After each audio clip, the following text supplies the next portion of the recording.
podcasts you love. From people you trust. This is Twit. Bandwidth for Maxwell's House is brought to you by Cashfly at CACHEFLY.com. This is Maxwell's House with Ray Maxwell and Dr. Kiki Sanford. Episode number 68, Attitude About Altitude. This episode of Maxwell's House is brought to you by Audible.com. For your free audiobook download, go to audiblepodcast.com/house.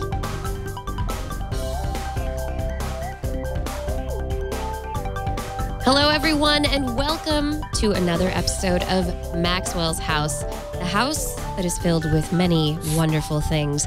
And one of the things that we're going to be talking about today is aviation, and it seems as though we keep taking a turn in that direction. But welcome to episode 68. It's Attitude About Altitude today. Hi, Ray. Hi there. How are you doing? I'm doing well. How are you? I am doing great. Yes, we are going to focus Maxwell's House a little more. And I have been asked by the Twit Cottage programmers to focus my efforts in the area of reporting on aviation. There's many new things I understand coming down the pike from the Twit Cottage, and one of them is going to be that I would focus on the area of aviation, reporting the news in aviation, as well as explaining things in aviation, and telling a few stories from my aviation background. So that's what we're going to be trying out, and see how it goes. So what's on the docket for the show today? What are we going to be talking about? We're going to talk about a number of things. I am going to talk about the volcanic ash cloud that's over Europe that has grounded a whole bunch of flights. We're going to talk a little bit about X-plane simulators. And then we're going to, of course, talk about the accident over in Russia with the Polish president on board in the Tu-154, the Tupolev aircraft that crashed while flying into Russia, with many of the Polish dignitaries on board. So we're going to go over the facts of that one and a few other aviation potpourri. But the whole show is going to be overwhelmingly aviation, with one exception. I'll get out of the way right away. One of Ray's rants. I love it. What do you have to rant about this week? I think, number one, I think the iPad is going to be really popular in the aviation community because it's large enough to display maps. And you can get aeronautical maps on the iPad. There's companies that will give you updated things. And I think it's going to be a very interesting and appropriate device for the cockpit. So I'm excited about the iPad, and I couldn't wait to get one, but I want to wait until I can get the G3 one that has the GPS. I'm really not interested in the G3 connection, but I am interested in the GPS as a pilot. And I went to the Apple Canada site this week, and they had replaced one word at the top of the site. Last week it said, coming in late April.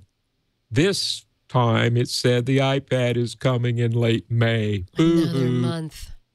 Yeah, evidently the sales in the U.S. have overwhelmed them, and I think they're diverting their stock, to fill that need first before we poor wayfaring strangers up here north in the north will get one. So, could you order one? I mean, could you get somebody here in the States to order you one and then mail it to you, and would it work? If you somebody in the States? You mean a place with lots of techie stuff down at the Twit Cottage? They could substitute that for a check or two. If it would make you happy. Just keep in mind, I want the GPS version, though. I don't know when they're going to release that. But, good idea. I like that idea. We got to be thinking around here. Right. Oh, well, along those lines, in connection with aviation, I want to warn people. I have touched on this, but I want to be specific this time. There are a whole lot of aviation applications that are fun little applications to play with on both the iPhone, the iPod Touch, and of course now the iPad. And many of them simulate aircraft instruments, and they look like this, okay? Where you've got an artificial horizon, you've got an airspeed indicator, and, you know, and it shows you your heading, altitude, airspeed, you know, everything. However, I want to point out, and I think I have written some of the authors and said you should put a warning on your site that this kind of device is not to be used as an emergency backup instrument in your aircraft. Wait, what? Are people actually using them as backups? Well, I haven't heard of anybody actually using them, but I have heard people, I have had people, pilots, friends of mine, come up to me and ask me, said, hey, you know, I can keep this as a kind of backup instrument. I play, and I said, no. It's your iPhone, right? It's your iPhone. It's not connected to anything in the plane. But let me explain, because it gives you the illusion when you play with it that it's a real, you know, it's a real serious device. And it is. It does some wonderful things. But let's just go through them. Number one, attitude. The artificial horizon works on the accelerometers in the iPhone, not on it does not have any gyros. So if you're in a coordinated turn in an airplane, it will sum the gravity field from gravity and from the centrifugal force of the thing. And when you're in the coordinated turn, it will show you as level when in fact you're banked, you know, like 45 degrees or something. So number one, it does not give you your attitude when you're in an airplane. It gives you attitude when you're standing on the ground in a 1G field. It does not read the correct altitude. It reads your GPS altitude, which is not your barometric altitude. And airplanes fly, they are assigned, for instance, when you're going to the east, that is when your magnetic track is from 0 to 179 degrees, VFR aircraft, small aircraft, fly at odd altitudes plus 500 feet. When you're going from 180 to 359 degrees magnetic track, then you fly at even altitudes plus 500 feet. If you're IFR, you fly at the even and odd altitudes on those same headings. So that's to give vertical separation. Now, you use a barometric altimeter, and when you're at low altitudes, you set it to the nearest reporting station that gives you what's called the altimeter setting in inches of mercury. And so all aircraft in the area have their altimeter set to that same setting. But when you fly from a high pressure to a low pressure area or vice versa, your altitude indication changes and you're not reading the extra altitude. So the altitude that these iPhones read is a GPS altitude, and, you know, that's not right. The next thing is airspeed. This thing, shows airspeed, and it's actually taking the ground speed from the GPS. So once again, it's not a correct indication of airspeed. And then finally, a lot of them say heading, and they can take the heading from, quote, the built-in. Some of the iPhones have a real compass built in, and that heading is real, although you can choose true north or magnetic north. All planes fly on magnetic headings. And then last but not least, some of the applications take their, quote, heading information from, and in fact, it's not heading at all, it's GPS track. So warning, almost everything it's telling you does not correspond to what you'd see on instruments in an aircraft. Enough on that. Wow. I just find it absolutely amazing that people would consider using it as a replacement and not look at, it's an approximation. It's not actually accurate. The thing is, it on the ground playing with it, and if you take it out in your car and you check it against your speedometer and things like that, you go, gee, this thing is very accurate, and it's really fun to play with, and it looks It looks very real and so forth, but you have to understand what it's actually measuring and what an aircraft instrument is measuring, and it's not the same thing. Yeah, someone in the classroom, someone in the chat room, someone in the chat room is asking the difference between barometric altitude and GPS altitude. If you can explain that. Okay. Well, the altimeter, once again, the air traffic control will assign you an altitude, or you will report that you're at an altitude, and that altitude is barometric altitude. In other words, the altimeter in an airplane measures the air pressure, and it assumes what's called a certain lapse rate in pressure. Basically, you lose 1 inch of mercury for every 1,000 feet that you climb. In other words, the pressure goes down as you climb away from the Earth. And the altimeter in an aircraft is measuring the pressure. All it is a very sensitive barometer. Mm-hmm. And but in order for it to be calibrated properly and read the approximate altitude, and you have to do corrections for temperature and all kinds of things if you want to know your absolute altitude, but it is reading this pressure difference. And like I say, all the aircraft in a given area have their altimeter settings set at the same level. So it's measuring altitude based on air pressure.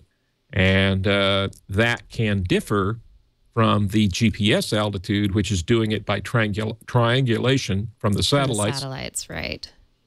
And by the way, that altitude is usually not more accurate than plus or minus, well, there's a 300-foot air is typical for GPS altitude.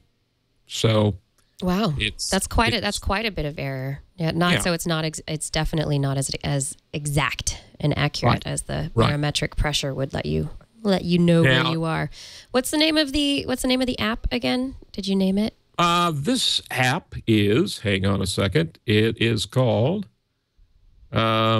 V-Cockpit. Virtual cockpit, I assume, is what they're getting at. And it's great fun. I mean, I snapped it up right away, and as soon as I saw it and so forth. But I have shown it to a lot of pilots, and they say, "Oh, can I use that in an emergency?"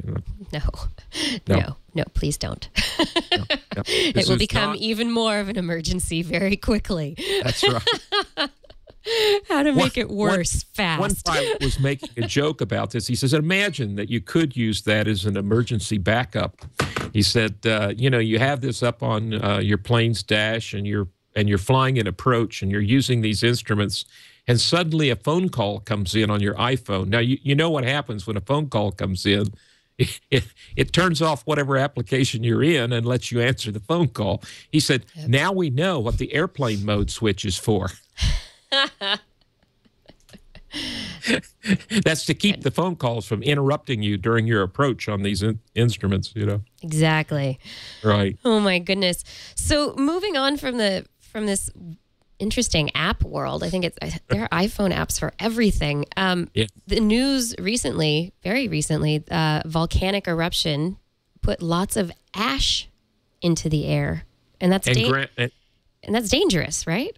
Yes, it's dangerous for several reasons, but I'm trying to remember how long ago it was, but there was a 747 in Southeast Asia somewhere, and I think it was an Air India flight, I'm going by memory here. Yeah. And it was a 747, and it was flying through an ash cloud, and all 4 engines flamed out. Whoa. Now, when all 4 engines flame out, that gets the pilot's attention. Yeah. So they're gliding down. In a 747? In a 747. Big glider. Yeah. They were in a glide. A 747 actually glides quite well. And but they finally got down to they kept trying. They pulled out the restart checklist, started going through it. They got down to an altitude where they were out of the ash cloud, and they managed to start. I can't remember what they got. I think they might have even gotten all 4 eventually restarted, but they first got one started and then another. And, then they were able to maintain altitude, and they declared emergency and went in. But what happens is the volcanic ash, there's 2 things it does to engines that are very, very bad. One is it it has abrasive material in it, and it's like, running a grinder over every part in the engine, which is not good for it. No. And the other is especially in turbine engines, you have really finely tooled machinery. Like everything's within, it's very exacting and within millimeter measurements, isn't it? Nanometers sometimes, yeah. Wow. No, you're right. There's very, very high precision, low tolerances allowed in those engine parts. And if you it's like throwing sand into the engine, it doesn't do it any good. But it also, this silica component which is can very be rough. Right. But not only that, it can be melted. And it's a fine powder. And it can melt in the engine and adhere to sensors and things in the engine, and that's what causes it to flame out. Wow. Yeah, it can mess up the fuel injection and cause the thing to quit. And they think that's what happened in this case. And so after that experience, they do not take volcanic ash clouds lightly. Yeah, so now they're a big issue for planes. Right. Yeah. And they had some other issues but today in Europe, they announced that they would not let any aircraft, they closed the airspace where this cloud was. By the way, it was coming from Iceland. It's a volcano in Iceland that put up this cloud, and the cloud, winds from the west drifted across Europe. And I think it's between 18 and 30,000 feet. And so they said, we're going to close this airspace. And so this canceled an awful lot of flights in Europe today. And, people were unhappy about that. But I always think that is, okay, short-term annoyance, maybe, that you can't leave when you want to and your travel plans have been delayed. But would you rather take off and then crash and die? Yeah. Okay, I'm going to sit. I'm going to stay. It's fine. Just take a deep breath and just allow it to be a relaxing time for you. Okay, can't fly. That's fine. That's fine. That's right. I don't understand the we have to get there now mentality that makes people upset at the fact that these airlines are actually keeping safety in mind. Yes. And I'm going to address that in more depth later in the program, talking about another accident. But the moral to the story is never pressure your pilot if you're in an airplane or charter airplane or what. I've seen it. I've stood on float plane docks and heard people say, well, if you won't take me, because of this weather, I know Joe down the ramp, he'll take me, and get all upset with somebody who's trying to save their life. Yeah. You know. Really. So basically, the flights have been canceled. Do you have any idea how long the volcanic ash is expected to stay airborne? I mean, how long does a cloud like this? How long is it dense enough to actually cause these airline turbine issues? Well, there's another issue that precedes that. How long is the volcano going to continue to erupt? Right. Okay, good question. Fair enough. So I don't know. This may take a while to clear. The other thing is they may be able to fly at different altitudes, but once again, airlines don't like to do that because airplanes do not fly. For instance, if the cloud started at 18,000 to 30,000, someone would come along and say, well, why don't they fly at 15,000? Because it's very inefficient and burns a lot more fuel. So, it's not that easy, is all I'm saying, to change. Plus, it creates all kinds of air traffic control thing because you've suddenly got much less vertical separation to deal with for air traffic control. If you squeeze all the airplanes down into a lower airspace, that causes all kinds of problems. And it causes you to mix different kinds of traffic, which is not good either because the aircraft that fly at lower altitudes, are usually slower, and you're mixing slow and high-speed aircraft. So it's not a good thing. No, not at all. Now, the next follow-up I have is a week or two ago, I reported that a Swedish pilot was caught flying for 11 years for various airlines in Europe and the Middle East. Right. He lied about where I remember this story. Yeah. Yes. Well, it's interesting what they have done. I think he got off quite lightly. And again, I say, the guy had to fly lots of checks and stuff during his career and probably was not a bad pilot. I mean, he had to be a reasonably good pilot, but he, he defrauded them by faking some of his paperwork. But he's been fined 2,000 euros, which is about $2,700 US. And he's been banned from flying for 1 year. For a year? Yeah. So it's interesting. There's many people think he got off too lightly. Others are saying, well, he shouldn't have done it. He should get his hands slapped. But, he couldn't have been that bad a pilot and pass all these flight tests, Right. I mean, he did make it through this all of the tests. He has been flying without incident for a good amount of time. He has thousands of miles under his belt now. So, yeah, it's the initial untruth that should be punished. But yeah, I think it's a really interesting question, because do you take away his entire ability to fly and do this career ever for that one infraction? Is it that serious? I mean, you don't want a lot of people doing that. Do you No. you don't want people lying about this stuff? Do you make a model out of him and punish him and say you're never flying again? Or like they did, a year. Yeah, 2,000 euro and a year no flying. And obviously he's got to go back and jump through some hoops to get his paperwork in order. Yeah. And but he's now logged, what was it, 10,000 hours or something? So anyway, it'll be interesting to see if there's any further follow up on that. Yeah, there was an image that Virgil sent that I was trying to throw up here on the screen, the eruption of the Icelandic volcano. And it's a really great picture taken by NASA. And there's a plume of smoke that you can see billowing up from the surface of the earth, from the fissures. And if that thing continues to erupt, that might be there for some time. So it's going to be interesting to see what happens. I don't know whether it's I'm going to follow the news and see how long, if the eruption is, erupted and stopped, and now all we're doing is waiting for the cloud to clear.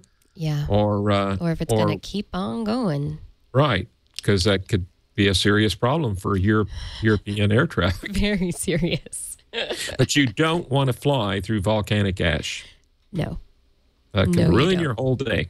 So let's just avoid Iceland for a while, or just stay out of that plume of smoke.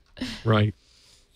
All right. The big story that's been in the news this week, and it's quite a story, quite involved, was the crash of the Polish Tupolev 154 that crashed in Russia, with the president of Poland and many of the top-ranking officials of Poland on board. There were 96 persons on board, all fatalities. The Polish president and his wife was on board, and it crashed in a town, Smolensk, Smolensk, in Russia. Smolensk. And the facts, now I'm going to quote the facts that I have been able to get off of numerous news stories and report those first, and then I will tell you what would be my best guess and what is starting to come out as they follow up on this. Okay, before you do that, though, I was just thinking this might be, we've teased it a little bit, this might be a good time for our Audible book pick of the week. This hour of Maxwell's House is brought to you by Audible.com. Audible is the leading provider of audiobooks with thousands, tens of thousands of titles in all sorts of genres, from science to science fiction to airlines to poetry to whatever might strike your fancy.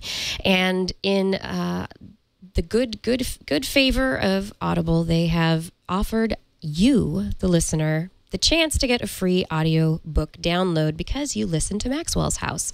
And to get that free audiobook download, you have to go to audiblepodcast.com/house. That's audiblepodcast.com/house and sign up for a free trial, and you'll get you sign up for a free membership and you'll get your free audiobook.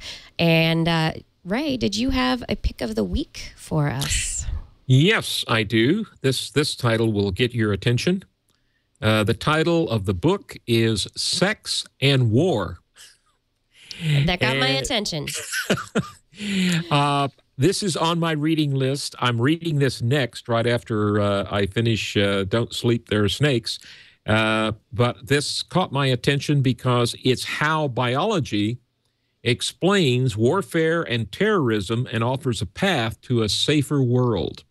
So this is by Malcolm Potts and Thomas Hayden, and it's called Sex and War, and it is available on Audible.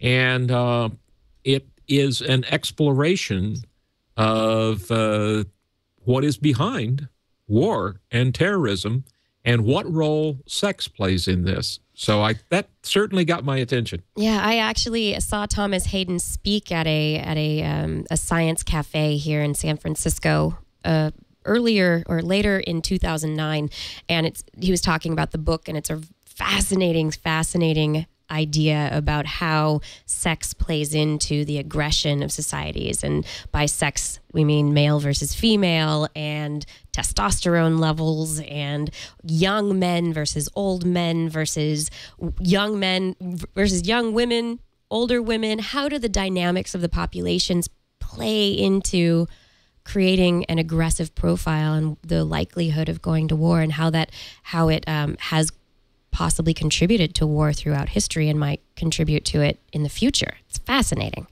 Yes, I'm really looking forward to the read. I had read reviews of it and said, hey, that's something I want to find out more about, because one of the most puzzling things to me in my life is the wars we get into, because it's, at least to me, it's so obvious that if we could sit down and work out things, with some kind of dialogue and use our rational side instead of, war in the final analysis is a form of brute force communication.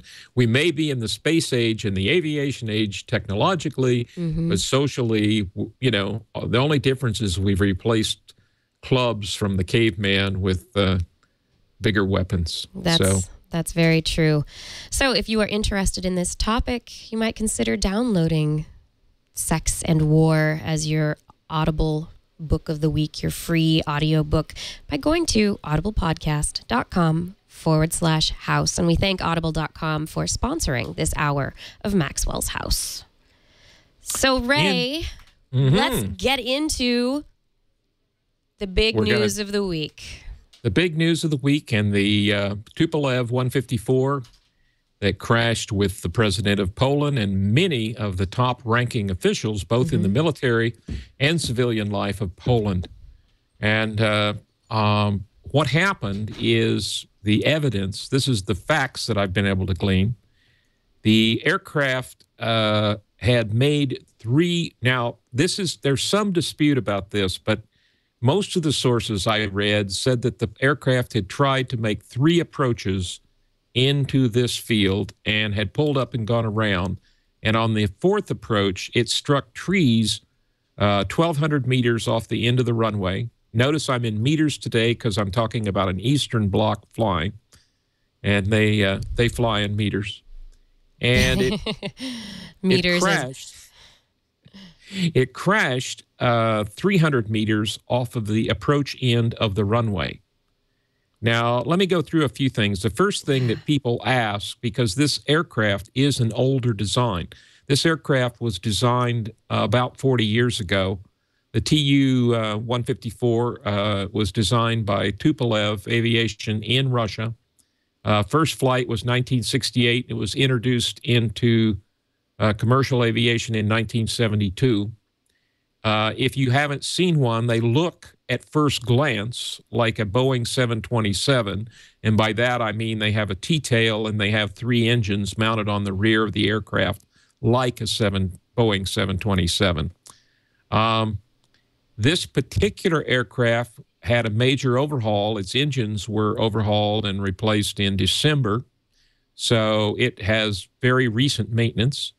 It had new avionics have been installed. That is, the radios and navigation equipment were supposedly up to scratch. All indications to this point indicate that the aircraft was functioning normally when it struck the ground. In other words, from the crash site, you can tell if the engines were under power at the time they struck the ground. Also, from the radio communications, there was no indication, there were no radio transmissions declaring any kind of emergency or reporting any fault with the aircraft. So now they have recovered the voice recorder and the flight recorder. The voice recorder records the sound, all sound in the cockpit. There's a microphone in the cockpit, and anyone speaking in the vicinity of the cockpit's voice can be heard on this. I haven't heard yet. They say that they're working with the data from that recorder and that it appears to be intact, and but they haven't reported what they've heard on it. The weather conditions at the time of this approach they were reporting between 100 and 400 meters visibility, which is very low visibility, and there was heavy fog, and of course they have to get the runway in sight. Now let me point out, somebody's going to say, well, wait a minute, there are aircraft that can land in 0-0 conditions. This is true, but the Tupolev 154 and the airport they were landing at were not equipped with that. Now, today I read a report that actually the only nav aid on this military base, this is a former military base in Russia, was what we would call TACAN, which is like a visual omni range here in North America. Now, this is a nav aid that tells you what direction you are from the airport and how far out you are. And you can do a certain kind of approach to an airport using this kind of instrumentation, but it is not as good as what's called ILS, Instrument Landing System, nor precision Category 1 or Category 3 landing systems that are available at other airports. So what I'm saying is this field was not equipped to land an aircraft in 0-0 conditions, and my understanding the aircraft was not equipped for that as well. So what appears to have happened is, by the way, when you do these non-precision approaches, you descend to an altitude, and depending on the terrain surrounding it, you typically descend to an altitude of 500 or 300 feet above the ground. And I'm going to use feet because that's where my practice where you're more comfortable. Yeah. Well, again, that's what I fly in North America. And then that's called decision height. And at that point, if you can't look out the window and see the runway, you're supposed to apply power, pull up, and go around and shoot what's called a missed approach. Now, when they struck the trees 1,200 feet off of the end of the runway, they were well below those altitudes. They were at like 60 feet above the ground. So it appears that the pilot descended below the decision height, the published decision height for this airport. Now, let me point out another thing.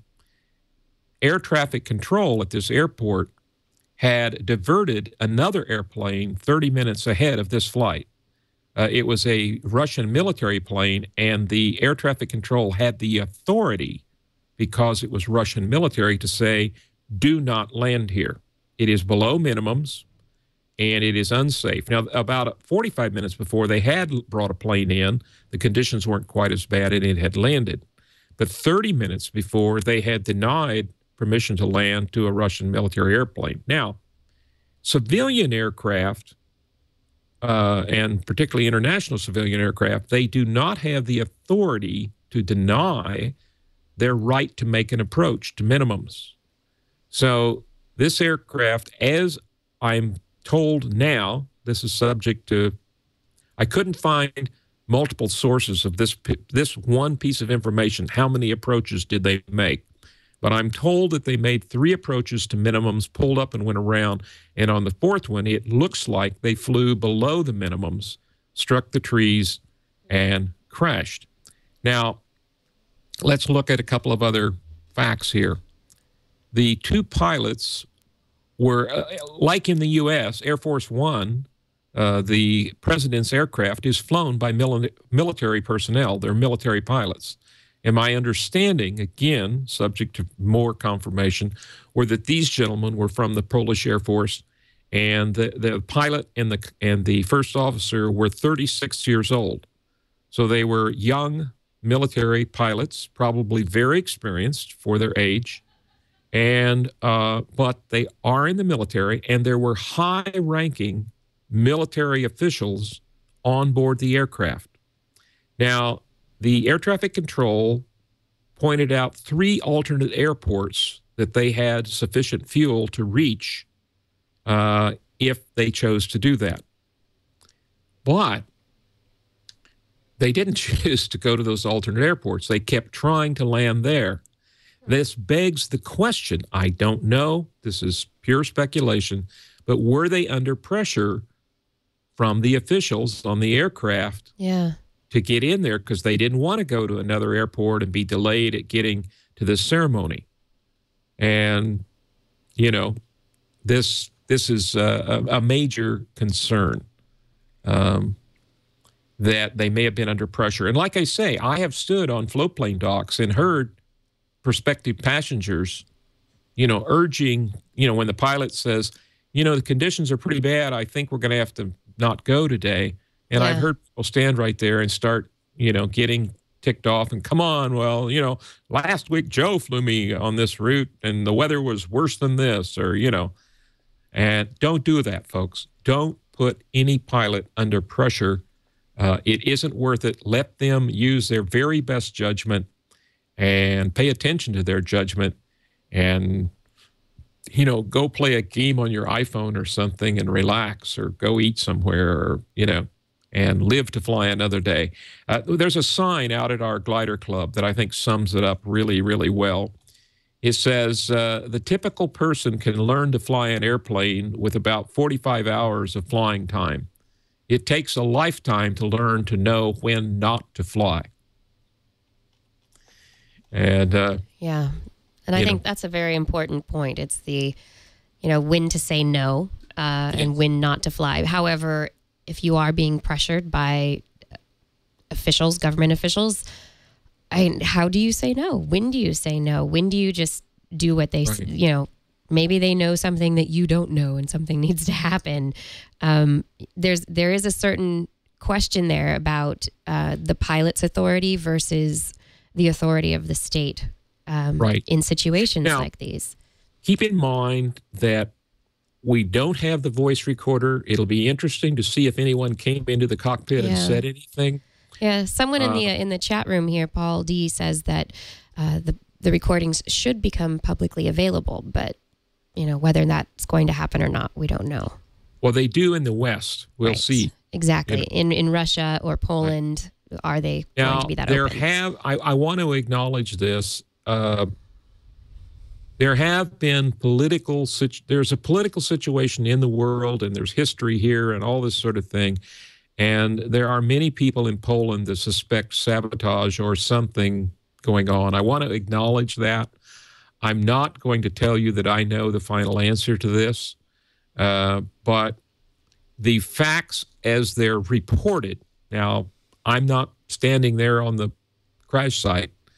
I'm not, you know, I don't have access to those recordings and so forth, but the data that is being recorded indicates that a fully functional, properly functioning aircraft was flown into the ground.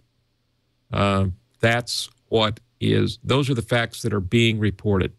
So we'll have to wait and see if those facts are borne out by the further investigation. Yeah. Do you know anything about the terrain awareness or what is it? The terrain avoidance and warning system? The TAWS? I do not know whether this aircraft was equipped with that type of equipment.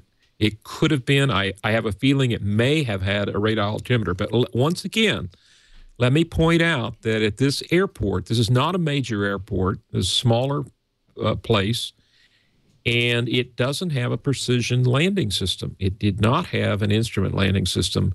It essentially, in North American terms, they were flying a VOR approach, which is a non-precision approach.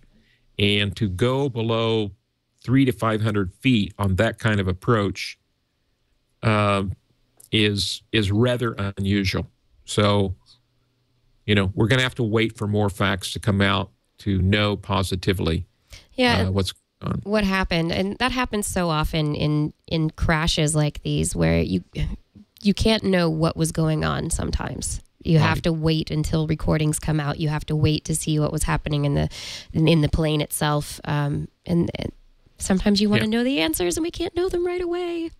Because of the extreme political sensitivity in this area, Putin himself is heading up the investigation and calling the investigators in and interviewing them himself. And he's trying to do it according to the reports I have read. And again, this is all subject to further information, but that he's doing his best to do it in an open and transparent way to demonstrate that there was no subterfuge on their part. Right. But it's in Russian territory at a Russian airport, et cetera. And that raises suspicions in some people's minds. Yeah, the timing wasn't great. No. The political implications are unfortunate. And but what I'm saying is, from the reports coming in now, it looks like a fully functional aircraft flew into the ground. And, we'll have to wait and see. All right. To kind of wrap things up, I'll just touch on one other item in the news. Okay. We had I mentioned GPS. Now, I did a whole show on GPS, and I mentioned a thing called Wide Area Augmentation System. And this is an additional signal that is sent to a GPS receiver to correct for small vagaries in the signal coming down from the orbiting satellites. And I just, wanted to explain this system because it's really neat. What they do is there are ground stations that they have surveyed in, that they know exactly where these ground stations are. And they are constantly listening to the constellation of satellites that are in a medium Earth orbit that we do the navigation triangulation from. So they are listening to these signals and measuring them very carefully, and any slight variations that they see in the signal and so forth, they report the errors, and they send it back up to another geostationary satellite that's over North America. And they send these errors for different regions up to that geostationary satellite, which retransmits them back down to your handheld receiver. And your iPhone uses this, and a number of other GPS systems. If it says that they have WAAS augmentation, this is Wide Area Augmentation System, and it means that you can get the accuracy of your GPS signal down to about 10 feet, which is incredible. From this augmented signal that do these final little tweaks and corrections to the data you're receiving. And unfortunately, there has been a WAAS satellite failure. The good news is there's a backup, but they like to keep two online at all time, is my understanding. So we're going to keep an eye, and hopefully they will get a second one back online before they have any trouble with the one that is still working. But there's a website. I don't have the... You don't have the web address? I don't have it on there, where you can go and see the current status of the WAAS. If you do a Google on WAAS satellite failure, it'll point you to the website where it gives you the current status of this wide area augmentation system at all times.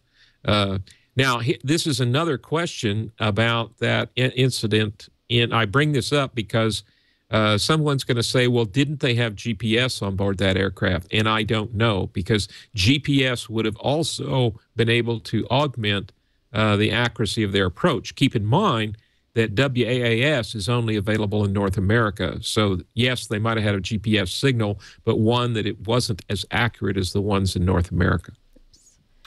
I've got an image here of some of the satellite coverage areas and what would potentially be affected.